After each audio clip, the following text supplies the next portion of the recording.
इसी जमाने की बात है। एक हरे भरे पहाड़ की गोद में बसे एक गांव में, जहां बादल झुककर पहाड़ से गले मिलते थे और हमेशा बहती हुई नदियों की आवाज से पहाड़ जगमगाता था। वहां एक लकड़हारा रहता था। न उसका नाम किसी व्यापारी के पास पहुंचा था, न किसी कारवां ने उसके दरवाजे पर कदम रखा था। दुनिया में उसका कोई भी नहीं था सिवाय एक जंग लगी हुई कुल्हाड़ी और मिट्टी की बनी एक झोपड़ी के। फिर भी उसका दिल सातों आसमान से भी ज्यादा चौड़ा था। हर सुबह वह नमाज पढ़कर दोनों हाथ उठाकर दुआ करता, ऐ मेरे रब, मुझे हलाल रोजी अता फरमा, मैं सिर्फ तेरे सामने अर्जी रखता हूं। वह सुबह से पहले निकल पड़ता, इतना चलता कि जंगल के उस हिस्से तक पहुंच जाता जहां गांव के लोग जाने से डरते थे। उस जंगल का नाम था खोया हुआ जंगल। लोग कहते थे कि जो इसमें लकड़ी लेने जाता है वो लौटकर नहीं आता, मगर लकड़हारा उस जंगल के हर राह, हर पेड़, हर घास को अपनी हथेली की लकीरों की तरह जानता था। वो सिर्फ अपनी जरूरत जितनी लकड़ी काटता, दोपहर से पहले गांव लौटता, छोटे से बाजार में बेचता, कुछ सिक्के लेता जितने से जौ की रोटी और थोड़ी सब्जी आ जाए, फिर थोड़ी इबादत करके चैन की नींद सोता। अल्लाह ने जो लिखा था उसी पर वो राजी था। एक सुबह जो पहले कभी नहीं आई थी, वह हमेशा की तरह निकला। चलते चलते वह उन जगहों से भी आगे निकल गया जिन्हें उसने कभी न देखा था। एक तंग घाटी में पहुंचा जहां सूरज की किरणें ऊंची ऊंची चोटियों के बीच से छनकर आती थीं। वहां एक बहुत बड़ा पेड़ था जिसकी जड़ें चट्टानों पर फैली हुई थीं। उसी के नीचे उसे एक ऐसी आवाज सुनाई दी जो उसने कभी नहीं सुनी थी। कमजोर, थकी हुई, मगर उसमें एक घायल बादशाह जैसा गर्व था। लकड़हारा सावधानी से आगे बढ़ा। झाड़ियां हटाई तो उसकी आंखें आश्चर्य से खुली की खुली रह गईं। ये हुदहुद परिंदा था, ऐसा हुदहुद जिसे न उसकी आंखों ने देखा था न कान ने सुना था। उसके पंख सूरज की किरणों से बुने हुए थे, पेट सोने का, पीठ हरी, सिर पर लाल ताज, बादशाह की तरह। लेकिन उसकी दाहिनी पांख टूटी हुई लटक रही थी, खून टपक रहा था, हर बूंद जमीन पर गिर रही थी। लकड़हारा और नजदीक गया तो हुदहुद ने कांपते हुए सिर उठाया और उसे देखा। फिर साफ फसीह उर्दू जबान में बोला, ऐ आदम की औलाद, जरा पास आओ और मेरी मदद करो। एक अंधे शिकारी का तीर मुझे लगा है और मैं अब जिंदगी और मौत के बीच हूं। अगर तू ऐसा नेक काम करना चाहता है जो दुनिया और आखिरत दोनों में काम आए, तो मुझे किसी सुरक्षित जगह ले जा। डर मत, मैं जमीन के मामूली परिंदों में से नहीं हूं। लकड़हारा एकदम सन्न रह गया। उसे लगा कहीं उसे बुखार तो नहीं या जिन्नात उसका मजाक उड़ा रहे हैं। मगर जब उसने खून देखा, दर्द भरी आंखें देखी, तो बिना एक पल गंवाए अपनी चादर उतारी, हुदहुद को उसमें बहुत नरमी से लपेटा, जैसे कोई मां अपने बच्चे को गोद में लेती है, और सीने से लगाकर दौड़ पड़ा। पेड़ों और चट्टानों के बीच लंगड़ाता हुआ, पसीना उसकी भौहों से टपकता हुआ, दिल में सिर्फ एक डर, कहीं हुदहुद परिंदा रास्ते में ही न मर जाए। वो जल्दी से अपनी झोंपड़ी में पहुंचा। उसने हुदहुद को अपने बिस्तर पर लिटाया, आग जलाई, नदी से पानी लाया, अपनी मां से सीखी हुई जड़ी बूटियां उबाली। वो जड़ी बूटियां जो जख्म को जल्दी भरती हैं। अपनी साफ कमीज का टुकड़ा फाड़कर टूटी पांख बांधी। फिर जंगली शहद की बूंदें जो उसने सख्त सर्दी के लिए बचाकर रखी थीं, हुदहुद को पिलाई। ईद के लिए बचाया हुआ गुलाब जल का कटोरा उसके पास रख दिया। सारा दिन वह उसके पास बैठा रहा, उसकी कमजोर सांसें गिनता रहा, हर घंटे दुआ करता, ऐ रब, तू ही शाफी है, तू ही हय्य कय्यूम है, इसे शिफा दे, मैंने सिर्फ तेरी रजा की उम्मीद में इसे उठाया है। पहली रात गुजरी, दूसरी, तीसरी। हुदहुद जिंदा था, मगर आंखें नहीं खोलता था, सिर्फ शहद पीते वक्त हल्का सा हिलता था। सातवें दिन जब अंधेरा छोटा और दीवार के एक छेद से सूरज की पहली किरण अंदर आई, हुदहुद परिंदे ने अचानक आंखें खोली। लकड़हारे को देर तक देखता रहा, फिर पहले से ज्यादा जोर की आवाज में बोला, तूने मुझे हयात दी, ऐ आदम की औलाद। मैं भूलता नहीं कि किसने रहम किया। मैं कोई मामूली हुदहुद नहीं, मैं उस हुदहुद की औलाद हूं जो सुलेमान इब्न दाऊद अलैहिस्सलाम की खिदमत करता था। आज भी मेरे पास उस जमाने की कुछ बरकत बाकी हैं। अगर तेरे दिल में मेरे सोने जैसे परों की लालसा होती अगर तू मुझे बेचने का इरादा करता तो मैं आज किसी पिंजरे में या किसी की देग में होता, मगर तूने रहम चुना। रहम का बदला जल्द या देर से जरूर मिलता है। फिर चुप हो गया, जैसे अपनी ताकत आज जमा रहा हो। फिर सिर उठाकर बोला, अब मुझे झोपड़ी से बाहर ले चल। आज रात मुझे चांदनी में रखना, उसी में मेरी पूरी शिफा है। और अगर मैं सुबह तक जिंदा रहा तो एक राज बताऊंगा। लकड़हारा उसे रात की खामोशी में बाहर ले गया, एक चिकने पत्थर पर रखा जो नदी के किनारे था, फिर खुद पास बैठ गया। चांदनी हुदहुद के परों पर पड़ रही थी। घंटों गुजरे, लकड़हारा हिला तक नहीं। डर था कि कहीं हुदहुद की नींद टूट न जाए। जैसे ही फज्र की अज़ान का वक्त करीब आया, लकड़हारे ने देखा कि टूटी पांख कांपी, फिर धीरे धीरे हिली, फिर उठी और फिर पूरी तरह खुल गई, जैसे कभी टूटी ही ना हो। हुदहुद परिंदा अपने पैरों पर खड़ा हुआ, पंख फैलाए, लकड़हारे के सिर के ऊपर एक छोटा सा चक्कर लगाया, फिर वापस उसके सामने खड़ा हो गया। उसने कहा, अब तैयार हो जा मेरे दोस्त, क्योंकि जो मैं तुझे देने जा रहा हूं वह हजारों साल में किसी इंसान को नहीं दिया गया। इस जंगल में एक दरवाजा है जो सिर्फ उन लोगों को दिखता है जिन पर अल्लाह ने रहम किया है, जैसा कि मुझ पर किया। उस दरवाजे के पीछे एक ऐसी दुनिया है जो सिर्फ कुछ जिन्हों और परिंदों को मालूम है। सोने की दुनिया, जहां जमीन सोना है, पहाड़ सोना है, नदियां शहद और दूध की बहती हैं। मगर वह दरवाजा बिना राज के नहीं खुलता। जो बिना राज के खोलने की कोशिश करेगा वो कयामत तक अंधेरे में भटकता रहेगा। फिर हुदहुद उसके कान के पास आया और 3 अजीब अल्फाज फुसफुसाए, और लकड़हारे के दिल ने उन्हें समझ लिया। अंधेरे में नूर दिल जो लालच न करे, एक कदम पीछे। फिर हुदहुद ऊंचा उड़ा, आसमान में एक छोटा सा बिंदु बन गया और फिर हमेशा के लिए गायब हो गया। लकड़हारा देर तक खड़ा रहा, आसमान की तरफ देखता रहा। क्या यह ख्वाब था? क्या यह जिन्न था? उसने नकारने की कोशिश की, मगर जमीन पर पोंछा हुआ खून और उसके बिस्तर पर पड़ा एक सोने का पर गवाही दे रहे थे कि सब सच था। उसके दिल में एक आग सुलगने लगी, लालच की आग नहीं, ताज्जुब की आग, हैरत की आग। वह देखना चाहता था कि क्या सचमुच ऐसी दुनिया है, क्या वह दरवाजा सचमुच खुल सकता है। मगर उस रात वह हिला नहीं। तारों के नीचे बैठा सोचता रहा, तराजू में तौलता रहा, डरता रहा और उम्मीद करता रहा। जब सुबह हुई तो उसने कुल्हाड़ी, थोड़ी सूखी रोटी और पानी का मशकीजा लिया और अपने आप से कहा, या तो वो मिलेगा जो उसने वादा किया, या रास्ते में मर जाऊंगा। दोनों ही बेहतर हैं उस जिंदगी से जिसमें उम्र भर यह सवाल सताता रहे कि काश चलता तो क्या होता।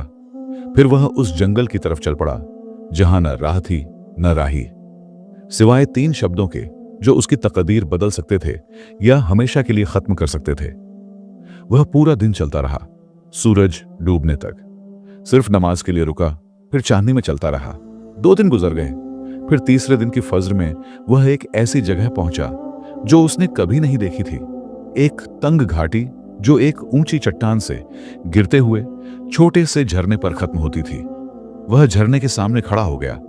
हुदहुद परिंदे की बात याद आई। दरवाजा पानी के पीछे है, मगर बुलावा सुनकर ही अंदर जाना। वह एक पत्थर पर बैठ गया। घंटे गुजरे, सूरज निकला, फिर ढलने लगा। सिर्फ पानी की सरसराहट थी।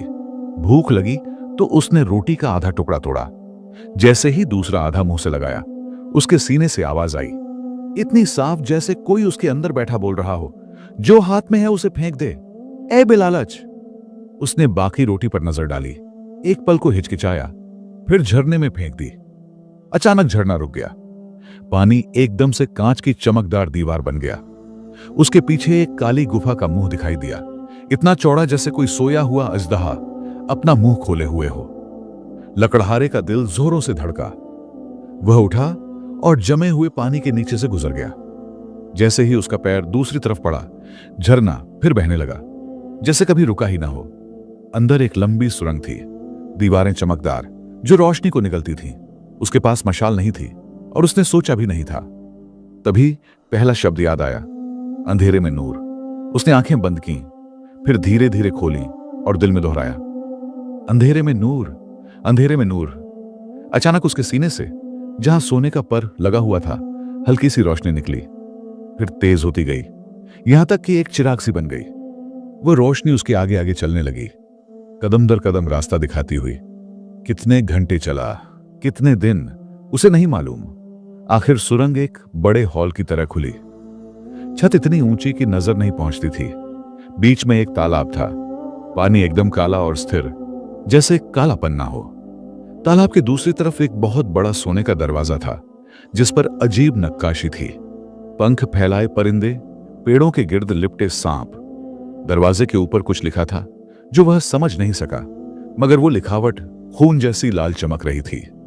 जैसे ही उसने तालाब के किनारे पैर रखा, पानी उबल पड़ा।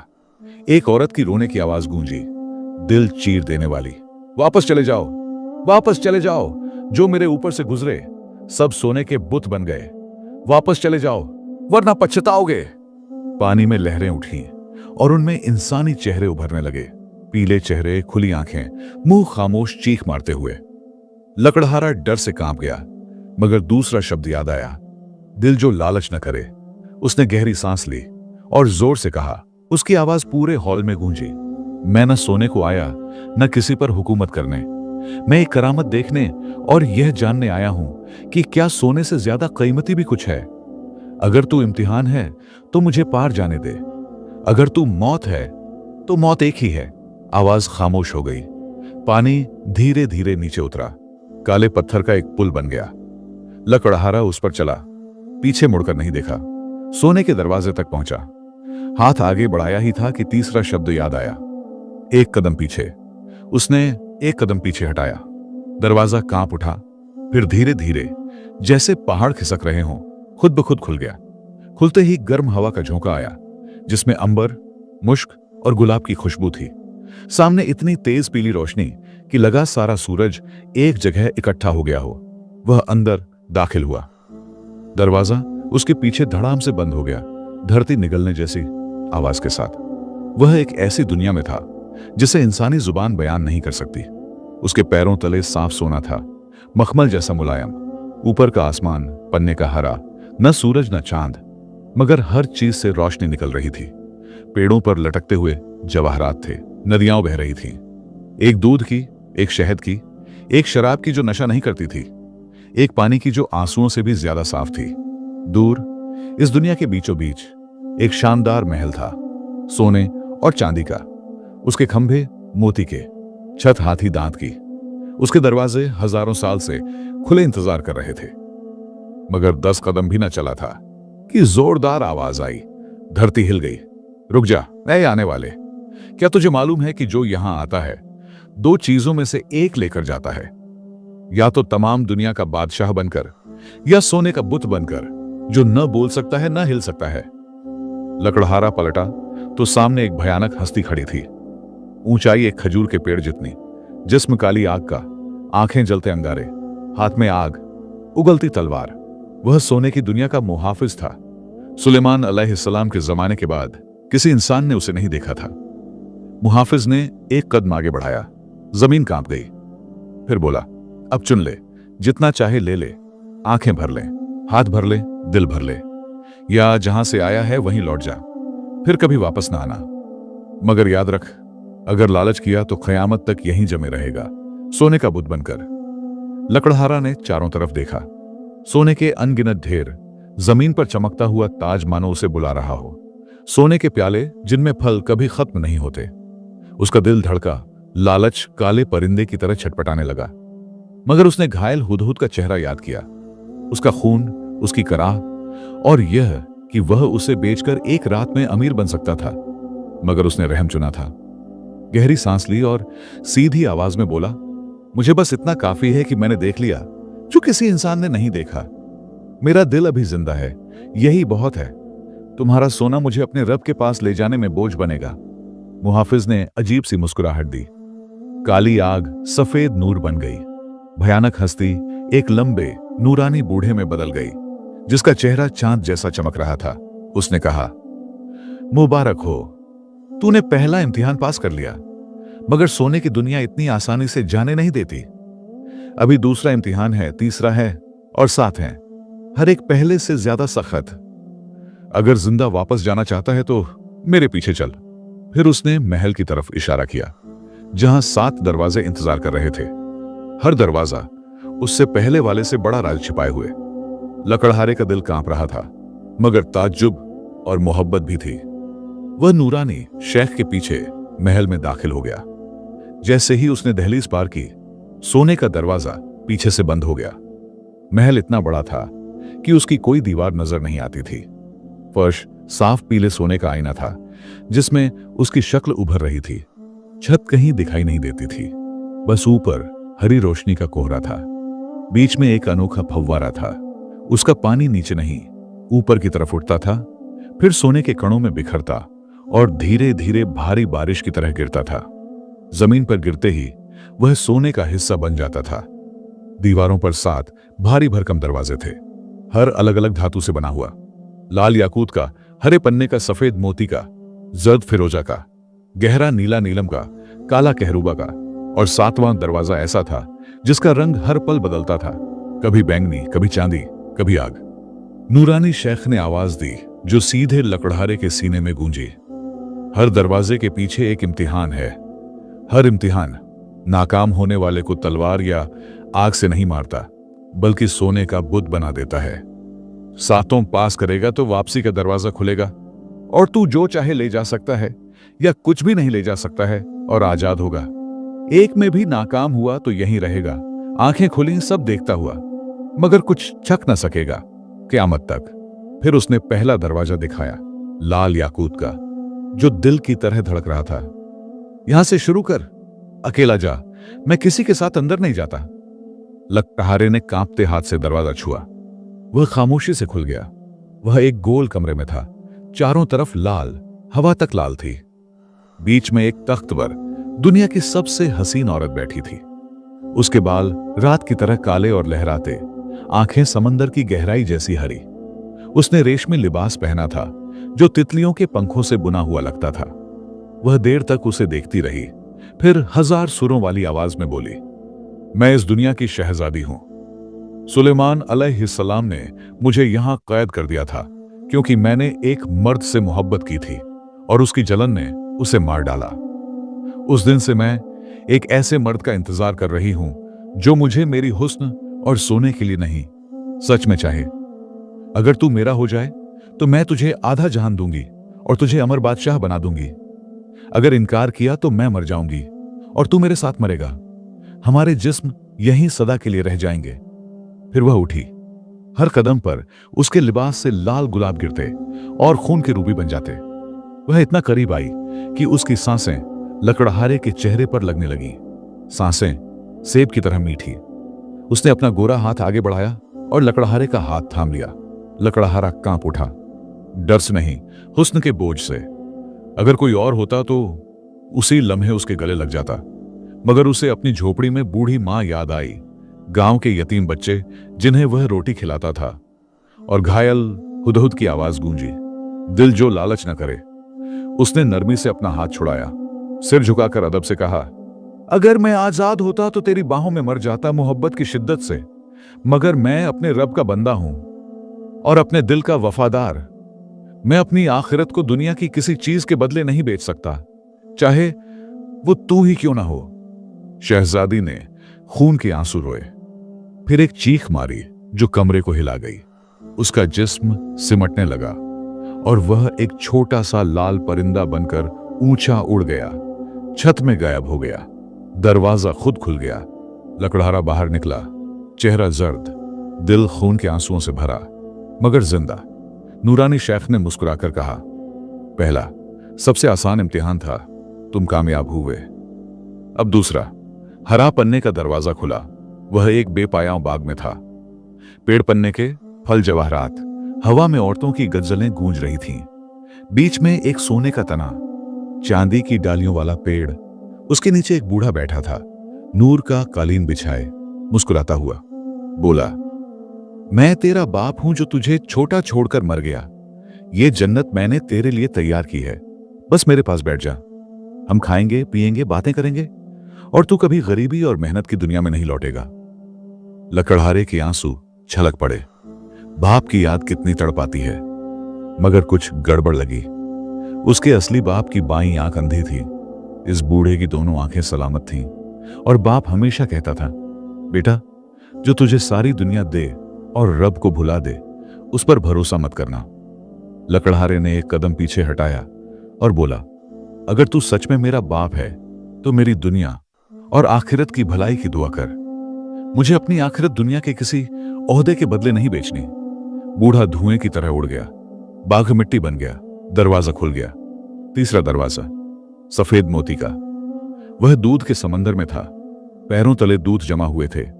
बीच में एक छोटा सा टापू, उस पर एक रोता हुआ बच्चा। आसमान से आवाज आई, ये तेरा अभी पैदा ना हुआ बेटा है। अगर तू दुनिया में लौटेगा तो ये जन्म से पहले मर जाएगा। यहां रहेगा तो ये जिएगा और सोने की दुनिया का बादशाह बनेगा। लकड़हारा बेहोश होने को था। उसने कभी शादी नहीं की थी, मगर बेटे का ख्वाब देखता था। मगर उसे मालूम था कि औलाद अल्लाह देता है, सोने की दुनिया नहीं।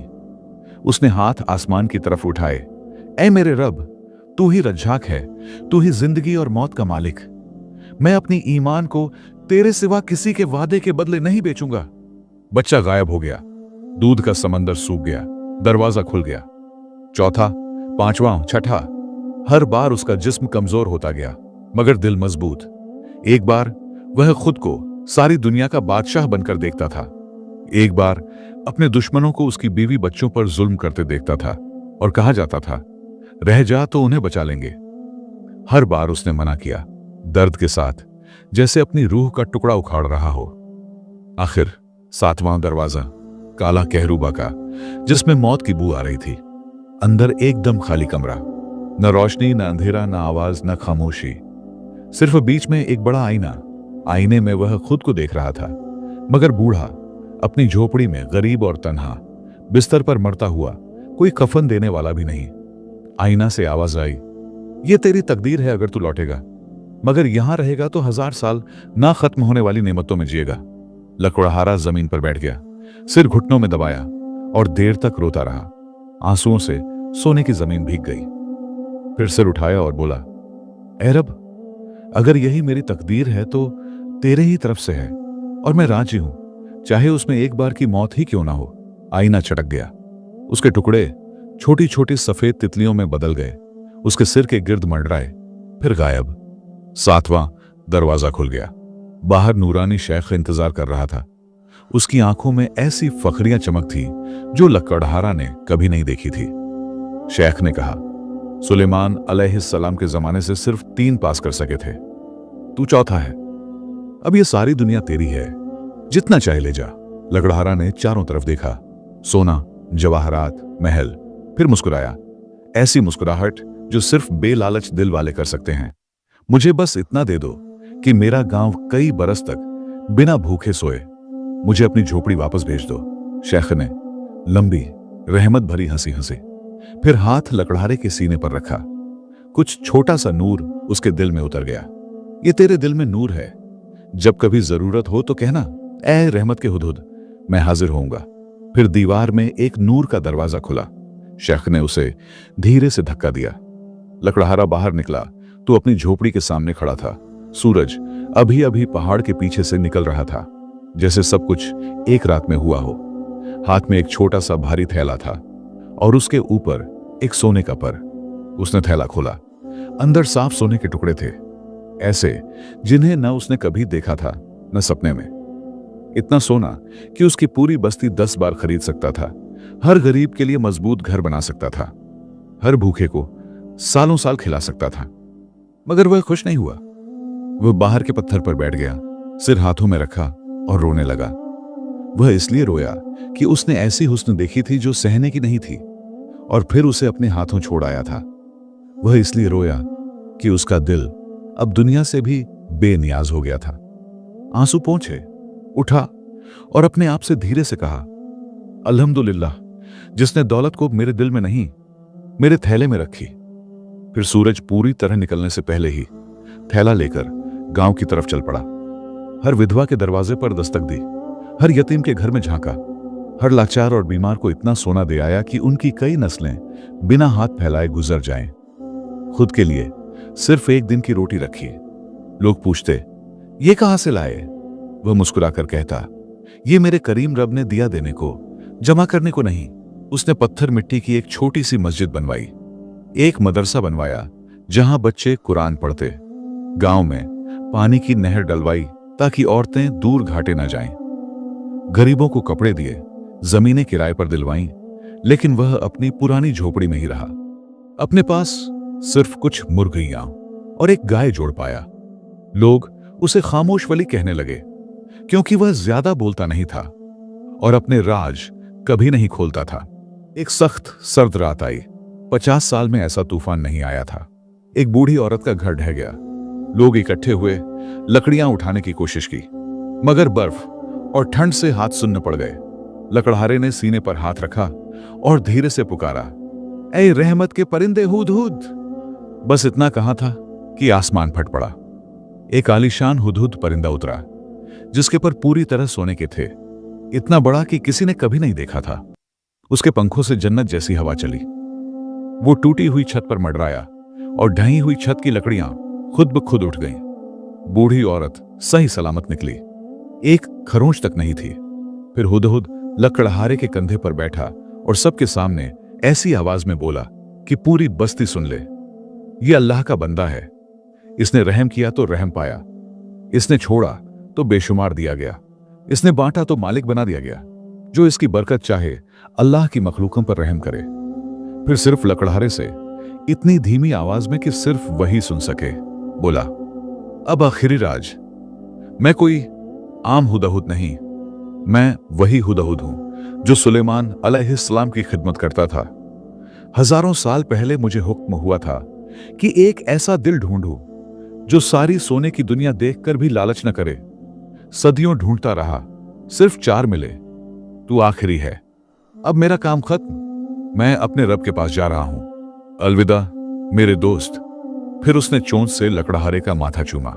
फिर हुदहुद ऊंचा उड़ा, आसमान में एक तारा बना और हमेशा के लिए गायब हो गया।